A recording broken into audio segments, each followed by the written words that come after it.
지키는 하나님의 말씀은 고린도전서 16장 13절에서 18절까지의 말씀입니다.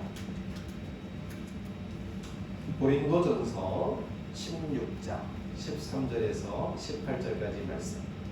우리 다 같이 한 목소리로 마음을 모아서 같이 읽겠습니다. 깨어 믿음에 굳게 서서 남자답게 강건하라. 너희 모든 일을 사랑으로 행하라. 형제들아, 스데바나의 집은 곧 아가야의 첫 열매요 또 성도 섬기기로 작정한 줄을 너희가 아는지라. 내가 너희를 권하노니 이 같은 사람들과 또 함께 일하며 수고하는 모든 사람에게 순종하라. 내가 스데바나와 부르드나와 아가이고가 온 것을 기뻐하노니 그들이 너희의 부족한 것을 채웠습니다. 그들이 나와 너희 마음을 시원하게 하였으니 그러므로 너희는 이런 사람들을 알아주라. 아멘. 오늘 마음을 시원하게 하는 사람들이라는 제목으로 은혜를 나누고자 합니다.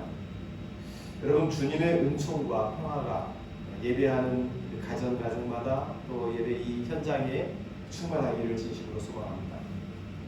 2019년 11월 코로나 바이러스가 중국 우한에서부터 출현한 이후로 벌써 1년 반 정도가 시간이 지나가고 있습니다.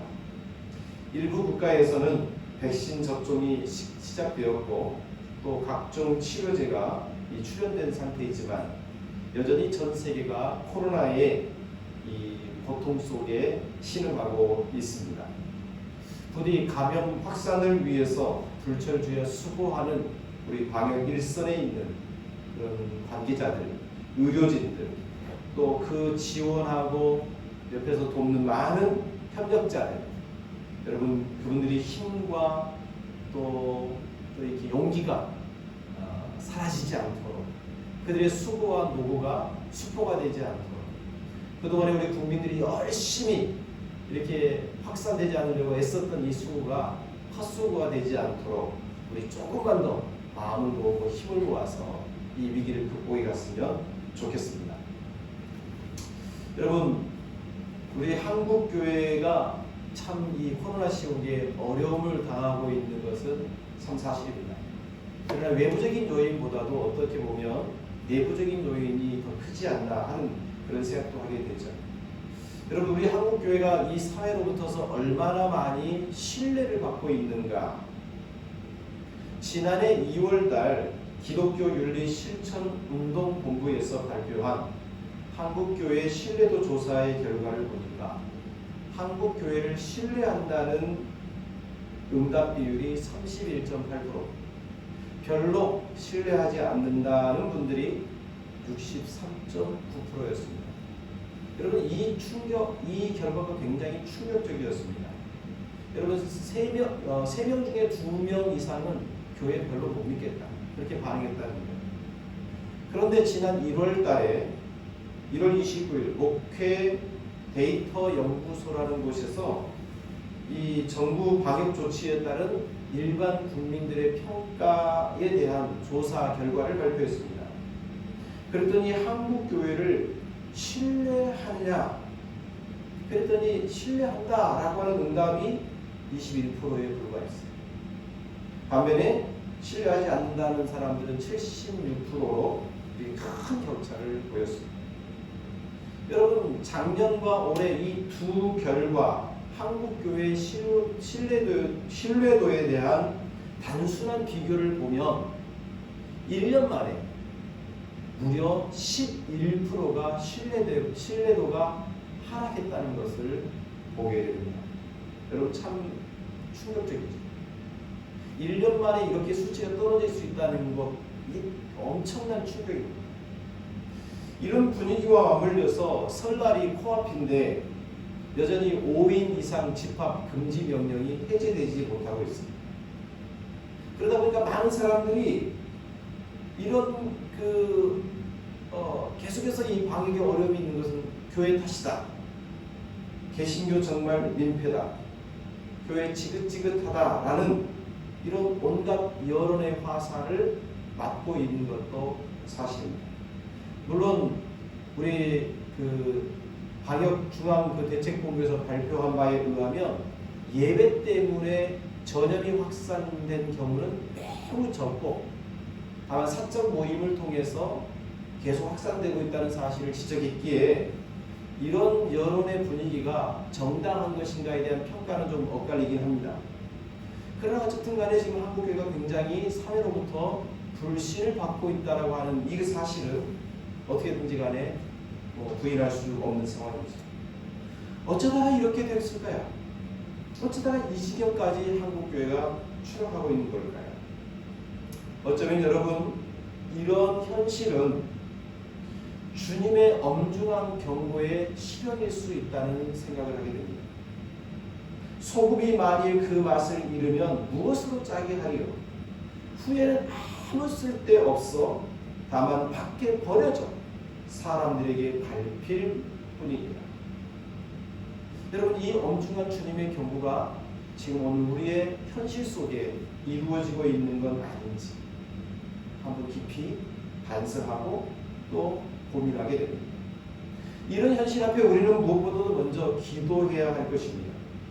역사의 주관자이신 하나님께서 이 어려운 시기를 통해 한국교회가 그 사명과 본질로 깨닫고 그래서 빛으로 소금으로의 사명을 다시금 회복할 수 있도록 하기 위하여 이 어려움을 주신 건 아닌지 우리는 기도해야 할 것입니다.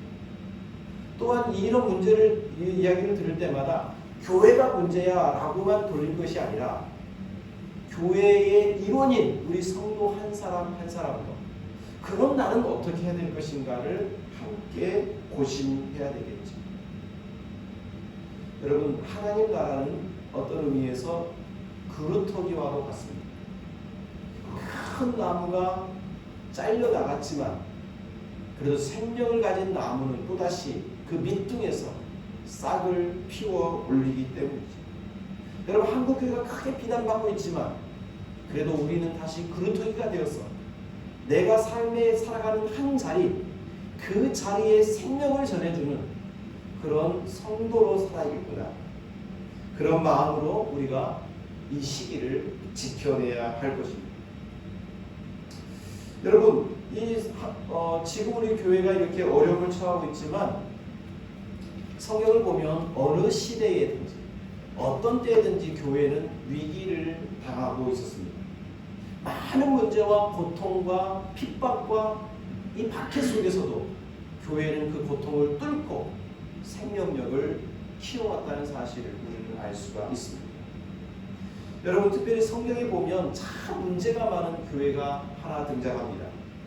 오늘 우리가 읽었던 본문에 해당하는 바로 고린도 교회입니다. 성경에 보면 많은 교회가 나오지만 고린도 교회는 좋은 것도 많지만 문제도 많은 교회였습니다. 여러분 이 고린도 교회가 어떤 교회인지 잠시 이해할 필요가 있습니다. 오늘 본문의 배경이 되는 이 고린도라고 하는 이 고린도 교회는 지금의 그리스 땅, 이 고린도 지방에 위치하고 있는 교회였습니다. 여러분 지도에서 잠깐 보면 알다시피 이렇게 이 그리스 반도의 이 중간점, 마치 이 허리처럼 잘록하게 들어가 있는 저 부분이 고린도 지역입니다. 근데 여러분 이 고린도 지역은 왼쪽으로는 이오니아 해를 그리고 오른쪽으로는 에게해를 연하고 있어서 양쪽에 다 사람들이 배를 타고 오는 곳이라 매우 항구로서의 유용한 곳이었습니다. 그래서 그러다 보니까 항구가 발달하고 교통이 발달하고 그리고 이 반도의 남쪽과 북쪽을 연결하는 허리 지점에 있었기 때문에 많은 사람들이 오가는, 그래서 고대 그리스의 이 아테네와 스파르타와 더불어 이 고대 그리스를 대표하는 도시 중에 하나였습니다. 지금 고린도를 찾는 사람들은 이 19세기에 완성되어진 이 운하를 볼 수 있습니다. 아까 말씀드린 그 지형의 특성에 따라서 이 에게해와 이 이오니아해를 연결하는 운하를 만들게 되었습니다. 그래서 길이 6.3km, 너비가 20m 그리고 폭이 8m가 되는 이 고린도 운하를 통해서 많은 배들이 그리고 화물선들이 우회하지 않고 다니는 그런 곳이 되었습니다. 여러분, 이 고린도라고 하는 이곳은 사도 바울이 2차 전도 여행 기간 중에 빌립보와 데살로니가와 베레와와 아테네를 지나 고린도 지역에 도착하게 되었습니다. 그곳에서 브리스길라와 아굴라 이 부부와 함께 텐트를 만들면서 육체적인 노동을 하면서 복음을 전했습니다. 1년 6개월을 머무르며 그곳에 복음을 전한 결과 교회가 놀랍게 세워졌고 부흥됐고 확장되었습니다. 이제 고린도 교회를 안정감 있게 세운 바울은 땅끝까지 복음을 전해야 한다는 그 소명에 따라 고린도를 떠나 에베소에 여행하고 있었습니다. 그런데 어느 날 고린도 교회로부터서 사람들이 왔습니다. 그 사람들의 이야기를 들어보니까 교회에 다양한 문제들이 지금 발생하고 있다는 사실을 알게 되었습니다. 자칫 교회 공동체가 무너지고 해체될 수 있는 위기 상황이라는 사실을 직감하게 됩니다. 그렇지만 바울은 지금 에베소에서 복음 전하는 일을 계속하고 있었기에 즉시 갈 수 없었어요. 그래서 디모데를 보내고 그의 편에 편지를 써서 보내게 되었습니다. 바로 그 편지 중에 일부가 오늘 본문의 고린도 전서 그리고 고린도 후서입니다. 여러분, 이 고린도 교회는 다양한 문제가 있다고 했습니다. 계파에 따른 분열의 문제가 있었습니다. 너가 더 크다, 내가 더 크다 싸우고 있었습니다. 우상 앞에 드려졌던 재물을 먹어도 되느냐 먹지 말아야 되느냐 하는 것 때문에 서로 편가르기가 하고 있습니다. 혼인의 신성함을 해치는 무분별한 일탈 행위에 의해서 사람들이 교회에 문제를 일으키고 있었습니다. 교인 간에 벌어진 솜사 때문에 오히려 세상이 교회를 우습게 여기는 꼴이 벌어지고 있었습니다. 음란한 생활 때문에 교회의 덕이 무너지고 있었습니다. 어떤 은사가 크냐, 내 은사다, 내가 더 크다 하며 끝없이 다툰 불필요한 소모전이 고린도 교회 안에 있었습니다. 여러분, 성경에 보면 이런 다양한 문제를 한꺼번에 터뜨리고 그 다이아마 같은 그 문제를 갖고 있었던 교회는 극히 없었습니다. 고린도 교회 아주 문제가 많은 교회였습니다. 이런 문제를 해결하기 위해서 바울은 깊이 고민 끝에 고린도전서 13장에 바로 사랑이라고 하는 것을 가르쳐 줍니다. 여러분, 이 사랑이라고 하는 것은 기독교 윤리의 핵심입니다. 금방 열고 있던 문제들을 염두에 두고 바울이 말하는 사랑의 정의에 대해서 한번 들어보십시오. 사랑은 오래 참고, 사랑은 온유하며, 시기하지 아니하며, 사랑은 자랑하지 아니하며, 교만하지 아니하며, 무례히 행하지 아니하며, 자기의 유익을 구하지 아니하며, 성내지 아니하며, 악한 것을 생각하지 아니하며. 사랑이 그렇게 모든 것을 치료하고 감싸줄 수 있는 치료약이다라고 이야기해 주고 있습니다. 여러분, 사랑은 이처럼 자신을 초월하여 다른 이들을 품어버리는, 문제를 문제라고 말하기 전에 그 문제를 품어버리는 큰 것이 바로 사랑입니다. 그래서 사도 바울은 이 14장으로 넘어가면 사랑을 행함에 있어서 원칙이 있다는 것입니다. 우리가 교회에서 무엇을 하든지 간에 덕이라고 하는 것을 먼저 생각할 것을 요구합니다. 네 은사가 크다, 내 은사가 크다, 우리 편이 크다, 너의 편은 작다, 서로 싸우기 전에 서로를 위하는 마음, 바로 서로를 세워주는 덕스러움으로 말을 하고 행동한다면 어떤 문제든지 극복하지 못할 것이 없다라고, 모든 것을 덕을 세우기 위하여 하라고 사도 바울은 가르쳐줍니다. 여러분, 이렇게 문제 많은 교회, 어떻게 보면 사도 바울은 머리가 지근지근 아팠을 것입니다. 자신이 그토록 혼신을 다해 세워놓은 교회가 수많은 문제들로 인하여서 넘어지려 할 때, 세상으로부터 조롱받을 때, 바울은 어쩌면 인간적으로는 포기해야 되겠구나라고 하는 의심도 했을 것입니다.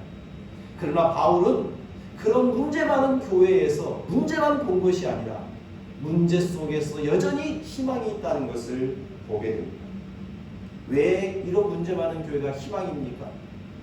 그것은 그 고통과 문제 속에서도 하나님을 믿는 사람, 하나님을 사랑하는 사람, 그 사람이 있기 때문입니다. 여러분, 어떤 시대든지 사람이 희망입니다. 오늘 읽었던 본문 15절부터 18절에 보면 바로 이 고린도 교회의 희망이요 소망이 될 만한 사람이 소개되고 있습니다. 15절부터 18절에 보면 사도 바울은 그들을 자신의 동역자처럼 여기고 귀하게 여겨달라고 호소하고 있습니다. 바로 그 사람이 누구냐면 바로 스데반입니다. 여러분, 오늘 15절부터 18절까지의 말씀을 보면 스데바나가 어떤 사람인지 우리는 대략 알 수 있습니다. 본문에 나와 있지 않지만 고린도전서 1장을 보면 사도 바울이 유일하게 세례를 베풀어 준 사람, 고린도 지역에서 유일하게 세례를 베풀어 준 사람이 바로 스데바나 사람들이었습니다. 여러분, 이 스데바나가 고린도 교회에 아주 매우 중시적인 역할을 했던 사람인 것이 분명합니다. 그는 세례를 받은 이후에 순결한 마음으로 한결같은 믿음으로 교회를 섬겼던 것 같습니다. 그래서 오늘 우리가 읽었던 본문 말씀에 보니까 아가야에서 첫 번째 열매였다라고 말합니다. 이 아가야는 고린도가 위치하고 있는 큰 지역을 이야기하는데 그곳에서 가장 첫 번째로 예수 그리스도를 믿었던 사람인 거죠. 뿐만 아니라 자신이 예수 그리스도를 믿은 이후부터서 성도들을 섬기기로 작정하고 자신의 모든 것을 바쳐 성도와 교회를 섬기는데 헌신했던 사람임을 알 수가 있습니다. 여러분, 교회마다 이런 분들이 있죠. 눈에 띄지는 않지만 막 드러내진 않지만 교회를 교회로서 지켜내기 위해서 항상 그 자리에 유지해주는 사람들. 여러분, 우리 속된 말로 불청객 그런 말 하지 않습니까? 원하지도 않고 청하지도 않았는데 나타나서 우리를 이렇게 기분을 상하게 하는 사람을 불청객들이죠. 근데 여러분, 우리가 초청하지도 않고 요구하지도 않았지만 우리에게 나타나서 우리를 기쁘게 해주는 사람들도 있습니다. 여러분, 이 사람은 자신을 드러내지 않고 누군가 밑에서 끝없이 자기 자신을 누군가를 위한 양분으로서 제공해주고 섬겨주는 그런 사람들이죠. 이런 이들은 누군가 아플 때 다가서 아픔을 들어줍니다. 누군가 어려움이 있고 빈곤함이 있을 때 다가가서 채워주고 위로해주는 사람입니다. 어떤 의미에서 바로 오늘 우리가 이런 섬기는 사람 되었으면 좋겠습니다. 이 지금 한국 사회에서 교회가 이렇게 어떻게 보면 신뢰가 많이 떨어진 상황 속에서 정말로 필요한 사람은 내가 교인이요 라고 드러내기보다는 드러나지 않지만 그의 삶이 예수를 닮아 섬기고 헌신하는, 그리고 자신을 누군가에게 양분으로 내어주는 이런 사람들이 있을 때 이 시대는 다시금 교회를 바라보며 희망이 있다고 말해 줄 것입니다. 사도 바울은 이런 스데바나와 같은 사람을 향하여 너희들이 순종하라 라고 이야기합니다. 이 순종이라고 하는 것은 강요된 순종이 아니라 자발적으로 협력하라는 의미이죠. 여러분, 이 스데바나와 더불어서 오늘 보면 17절에 보니까 부드나도와 아가이고가 바울에게 함께 왔다고 이야기합니다. 그러니까 스데바나, 부드나도, 아가이고 이 사람들은 이 고린도 교회를 대표하여 지금 예배소에 있는 바울에게 찾아온 사람들이죠. 여러분, 누군가가 대표자를 보낸다고 하는 것은 신뢰받는 사람들인 거죠. 그러니까 이 스데바나 역시도 고린도 교회에 매우 신뢰받는 지도자였다는 사실을 우리가 알게 됩니다. 여러분, 그런데 사도 바울은 오늘 본문에서 보면 참 재미난 표현을 합니다. 18절에 보면 이 사람들이 사도 바울의 마음을 뿐만 아니라 고린도 교회 성도들의 마음을 어떻게 했다고 합니까? 시원하게 했다라고 표현해주고 있습니다. 나와 너희 마음을 시원하게 하였다. 여러분 참 이 문장이 굉장히 저희 가슴을 좀 이렇게 사무치는 참 그렇게 좋습니다. 마음을 시원하게 하다. 여러분 이 단어는요 힘을 회복하도록 휴식을 준다라는 의미가 있습니다. 이 시원하게 하다는 것이 신약 성경에는 여러 가지로 번역을 했는데 새롭게 하다, 기운을 차리게 하다, 용기를 북돋다 이렇게도 번역을 했습니다. 그런데 이 번역을 표준 새 번역에 보니까 마음을 시원하게 했다라는 이 표현을 이 사람들이 사도 바울의 마음에 생기를 불어넣었다 이렇게 표현을 했습니다. 여러분 참 근사한 표현 같지 않습니까? 여러분 힘들고 지쳐있고 고민하고 있는데 누군가가 찾아왔어요. 그 사람을 만나는 순간 그 사람과 대화하면서 지쳤던 마음이 회복되고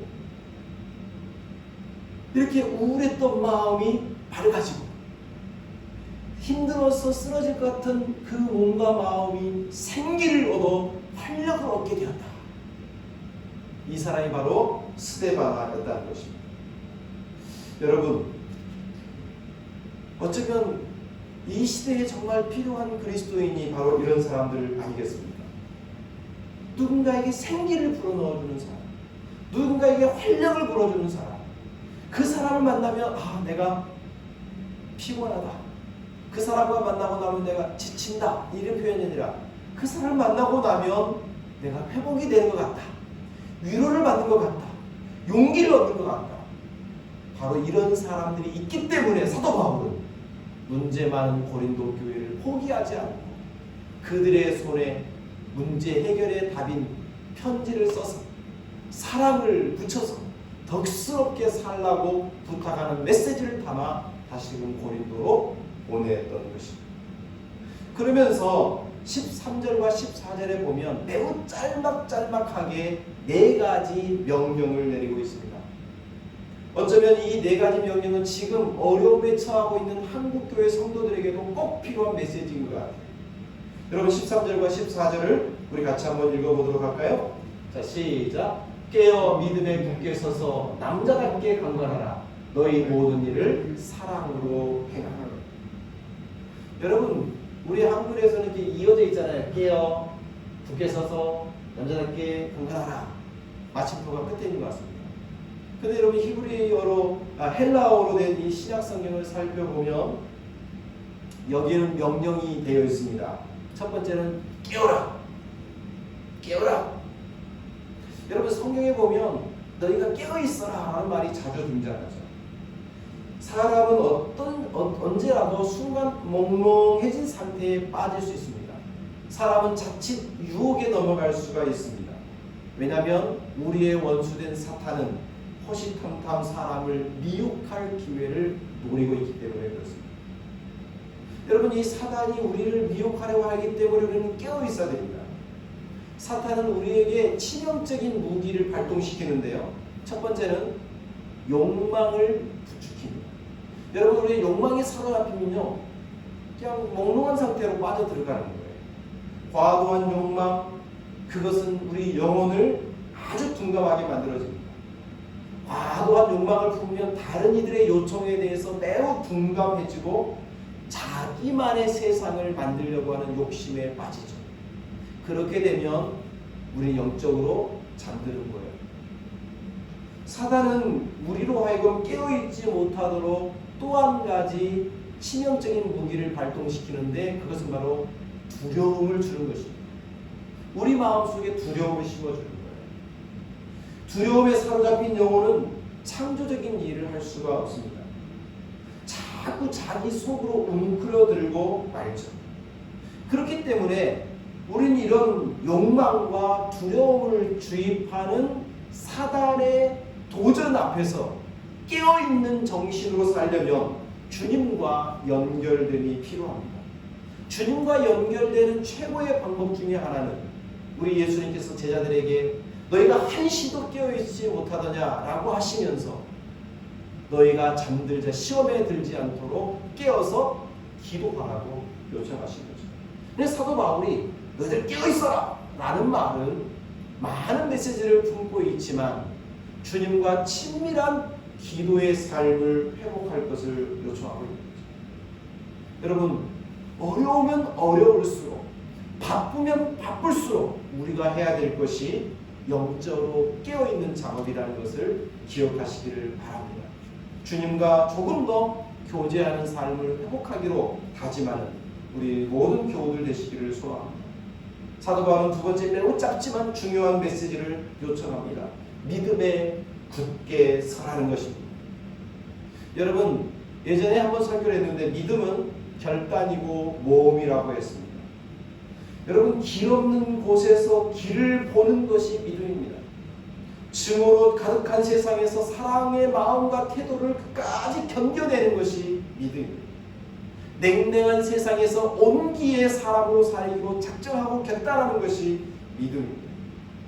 예수 그리스도를 닮아가면서 그것이 십자가의 길이고 골고다의 길이고 희생의 길이라 할지라도 그 길을 내가 가야지, 이게 믿음의 결단 아니겠습니까? 어려움과 손해를 감수하더라도 끝까지 이 길을 가야지, 이게 믿음의 모습인 거죠. 여러분은 이것을 끝까지 가는 용기가 필요합니다. 여러분, 프랑스 조각가인 알베르토 자코메티가 이상한 작품들을 많이 내놓은 사람인데요. 이 앞에 있는 그림에 보면 사람인데요. 이게 걸어가는 사람, 광장을 걸어가는 사람이라는 작품인데 뼈대밖에 없는 것 같아요. 이 자코메티는 사람의 모습을 거의 이런 식으로 표현을 합니다. 근데 깎아지고 말라지고 말라져버린, 그래서 마치 선처럼 보이는 이런 사람이 끝없이 움직이는 모습을 자코메티는 작품에 많이 나타내고 있습니다. 그의 작품 중에 이런 글귀가 있다고 합니다. 마침내 나는 일어섰다. 그리고 한 발을 내딛어 걷는다. 어디로 가야 하는지 그리고 그 끝이 어딘지 알 수는 없지만 그러나 나는 걷는다. 그렇다. 나는 걸어야만 한다. 여러분, 사람은요 본질적으로 걸어야만 해요. 일어서서 멈춰 있는 것은 사람이 아니죠. 항상 움직이죠. 근데 문제는 걸어야 하고 걸어야만 하는 인간이지만 어디를 향하여 걷느냐라고 하는 것은 참 중요해요. 그런데 지금 오늘 이 시대에 어디를 향하여 라고 하는 것을 잃어버렸습니다. 여러분, 우리가 믿음에 굳게 서서 걸어가야 됩니다. 그 믿음이란, 다시 말씀드리지만 예수 그리스도를 닮아가는 것 아닙니까? 내가 지금 살아가고 내가 지금 걸어가고 내가 지금 행동하고 있는 이 일이 주님을 닮아가는 일인지 아닌지를 끝없이 고심해야 되는 거죠. 그냥 서 있고 그냥 걸어가는 것이 문제가 아니라 믿음의 길인지, 다시 말씀드립니다. 우리가 가야 할 곳은 믿음의 길입니다. 증오로 가득한 세상에서 사랑으로 살아가는 것이 믿음의 길입니다. 모두가 이득을 챙기라는 사람들 속에서도 주님처럼 손해가 될지라도 주님이 원하시기에 그 길을 가겠다고 결단하는 것이 믿음의 길입니다. 우리 이 길을 간다면 우리는 세상에 희망을 주고 세상에 생기를 불어넣어주는 사람이 될 것입니다. 세 번째로 사도 바울은 남자답게 강건하라, 그리고 모든 일을 사랑으로 행하라 라고 요청합니다. 여러분, 헬라어로 보면 이것이 연결되어 있습니다. 한국말로 남자답게 강건하라, 사랑으로 행하라 했지만 이것은 한 통입니다. 여러분, 우리가 주님을 뒤따르기 위해서는 용기가 필요합니다. 난폭한 세상이기 때문에 더더욱 용기가 필요합니다. 우울한 세상이기 때문에 더더욱 용기가 필요합니다. 모두가 절망이라고 말하고 희망이 없다라고 말하는 시대이기 때문에 더더욱 용기가 필요합니다. 남자답게. 여러분, 물론 남자라고 다 용기 있는 건 아니에요. 저는 상당히 겁이 많은 사람입니다. 그렇지만 성경도 그렇고 우리 일반 세계에서도 그렇고 용기 그러면 왠지 남자 편이지 않습니까? 굳이 여러분 여기 남자답게 강건하라 해서 남자라는 표현이 그렇게 좀 나하고 좀 안 맞다라고 하신다면 남자의 참 모습이었던 예수 그리스도를 닮아서 예수 그리스도처럼 용기 있게 삶을 살아갈 수 있기를 소망합니다. 여러분 그렇다고 해서 무조건 희희낙낙 호호거리며 살아가는 것이 용기만은 아닐 것입니다. 이탈리아의 작가였던 안토니오 그람시가 이런 말을 했다고 합니다. 나는 지성적으로는 비관주의자이지만 의지로는 낙관주의자. 현실을 보고 상황을 보고 온갖 지성으로 다 계산해 보면 세상은 참 비극이에요. 그럼에도 불구하고 자신의 삶을 살아갈 때는 최선을 다하여 기쁘게 살아가겠노라 다짐했다는 것이죠. 성도 여러분, 어쩌면 지금 우리에게 이런 마음이 필요한 것 같아요. 지금 우리 한국교회를 보고 세상을 바라볼 때 얼마나 어렵고 힘듭니까? 지성적으로 생각해보면 다 비판거리고 다 슬픔거리고 회복 가능성이 안 보여요. 그렇지만 오늘 우리에게 주어진 이 삶의 자리를 살아가는 동안은 기뻐하며 감사하며 사랑하는 마음으로 용기를 가진 마음으로 살아가야 되지 않겠습니까? 여러분 우리가 이런 마음과 이런 태도로 삶을 살아간다면 스데바나처럼 우리는 이 냉랭한 시대 속에 온기를 심어주는 모두가 지쳐있고 허망하다라고 말하는 그런 사람들 속에서도 생기를 불어넣어 희망은 있고 미래가 있다고 말해줄 수 있는 마음을 시원하게 하는 마음을 회복시켜주는 마음에 생기를 넣어주는 사람이 될 수 있을 것입니다. 얼마 전에 우리 24절기 중에 입춘이라는 것, 첫 번째 절기가 입춘이라는 게 있죠. 그 입춘이 지났습니다. 근데 입춘 때가 되게 추웠어요. 여러분, 좀 따뜻해지면 입춘 돼야 되는 것 아닙니까?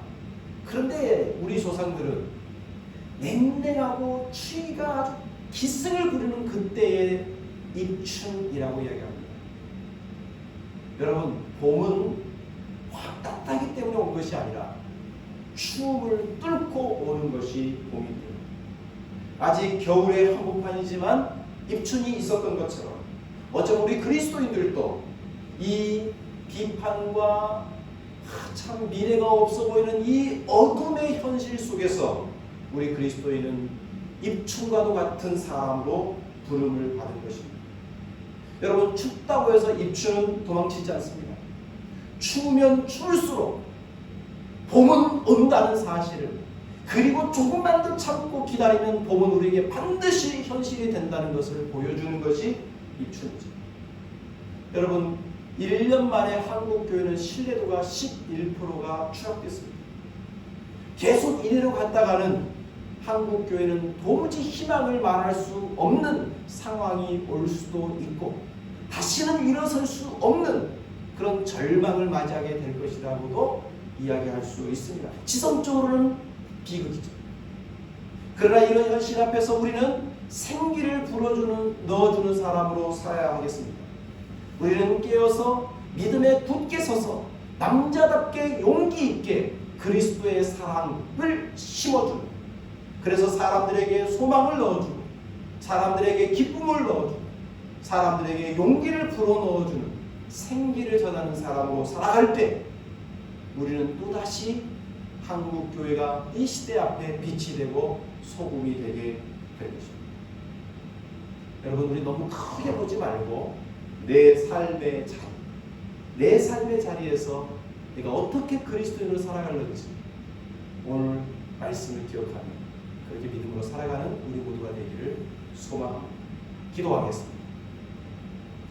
살아계신 하나님 아버지, 참 문제 많은 교회가 고린도 교회였습니다. 문제가 많았을 뿐만 아니라 사회적으로도 박해받고 핍박받는 때였습니다. 그러나 스데바나와 같이 생기를 불어넣어주는, 다른 이들의 마음을 시원하게 해주는 그런 사람들이 있을 때 문제는 극복되고 문제는 희망으로 바뀌게 될 줄로 믿습니다. 지금 우리 한국교회가 참 어려운, 너무나도 추운 혹독한 시기를 견뎌내고 있습니다. 이런 시기에 오늘 우리 사랑하는 모든 성도 한 사람 한 사람이 입춘과도 같은 사람으로 믿음에 굳게 서서 깨어 있어서 사랑을 행하면서 다른 이들에게 생기를 불어넣어주는, 다른 이들의 마음을 시원케 하는 그리스도인들 되게 해 주옵소서. 우리 때문에 새로운 희망이 싹트고 있음을 믿음으로 바라보며 오늘도 충성스럽게 살아가는 그리스도인 되게 해 주옵소서. 예수님의 이름으로 기도드립니다. 아멘.